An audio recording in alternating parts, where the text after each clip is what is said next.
Telangana BJP అధ్యక్షుడు రామచంద్రరావు మాట్లాడుతున్నారు. Live లో చూద్దాం. అందరికీ నమస్కారం. పోలింగ్ పొద్దున 7 గంటల నుంచి సుభాష్ గారు మొదలై ఇంకా కొద్దిగా 55 నిమిషాల్లో పూర్తి అయ్యే సందర్భంగా ముందుగా తెలంగాణ మున్సిపాలిటీలో ఉన్నటువంటి ఓటర్లకు నేను ధన్యవాదాలు తెలుపుతున్నాను. వారు ఓటు వేశారు, వచ్చి ప్రజాస్వామ్యాన్ని గౌరవించి. రెండవది, మా కార్యకర్తల భారతీయ జనతా పార్టీ కార్యకర్తలు కూడా ఆ ఒక మున్సిపాలిటీస్లో మాకున్న నేతలకి అందరికీ కూడా నేను ధన్యవాదాలు అదేవిధంగా అభినందనలు తెలుపుతా ఉన్నాను. కష్టపడి ఈ ఎన్నికల్లో అనేక రోజులుగా పనిచేస్తూ మరి మంచి ఫలితాలకు మేము తప్పకుండా మాకు చెందుతాయని చెప్పేసి ఆశిస్తూ మరి నిన్న మక్తల్లో జరిగేటువంటి ఒక సంఘటన, కాంగ్రెస్ పార్టీ తన ఒక ఆధిపత్యాన్ని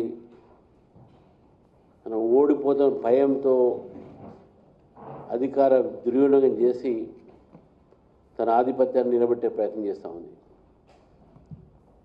ప్రచార సమయంలో కూడా అనేక అరాచకాలు, మంచిర్యాలలో మా క్యాండిడేట్స్ ఇళ్ళ మీద రాళ్ళు వేయటము, అటాకులు చేయటము, భారతీయ జనతా పార్టీ కార్యకర్తలని బెదిరించి మీ ఇంట్లో గాంజా పెట్టి గాంజా కేసు పెట్టడమని ఇటువంటి ఒక బెదిరింపులతో చాలామందిని వేధించారు. ఎక్కడెక్కడైతే కాంగ్రెస్ ఎమ్మెల్యేలు ఉన్నారో పోలీసులు కూడా వాళ్ళ ఒక మాటలు, వాళ్ళ ఒక సంబంధించినటువంటి ఒక డైరెక్షన్స్ మీదనే పనిచేశారు, నిర్దేశం మీదనే పనిచేశారు. తెలంగాణలో ఒక బీభత్సాన్ని కాంగ్రెస్ పార్టీ ఎక్కడ మా రాజకీయ పట్టు కోల్పోతున్న భయంతో ఈ అన్ని అరాచకాలు చేయడం జరిగింది. ఇవాళ కూడా అనేక పోలింగ్ స్టేషన్స్లో కూడా భారతీయ జనతా పార్టీ కార్యకర్తల మీద దాడి చేశారు, ఎల్లగొట్టే ప్రయత్నం చేశారు. అయినప్పుడు కూడా మా కార్యకర్తలు ఎక్కడ కూడా కదలలేదు, అక్కడే ఉన్నారు, పోరాడారు. పోలీసులకు మేము ఫిర్యాదు చేసినాము, స్టేట్ ఎలక్షన్ కమిషన్ కూడా మేము ఫిర్యాదు చేశాము. ఈరోజు డబ్బుతో, అధికార బలంతో, అధికార మదంతో గెలవాలని చెప్పి ఏదైతే కాంగ్రెస్ ప్రయత్నం చేస్తుందో తెలంగాణ ప్రజలు ప్రజాస్వామ్యాన్ని గౌరవిస్తున్నారు, గౌరవిస్తారని చెప్పి నేను భావిస్తూ ఉన్నాను.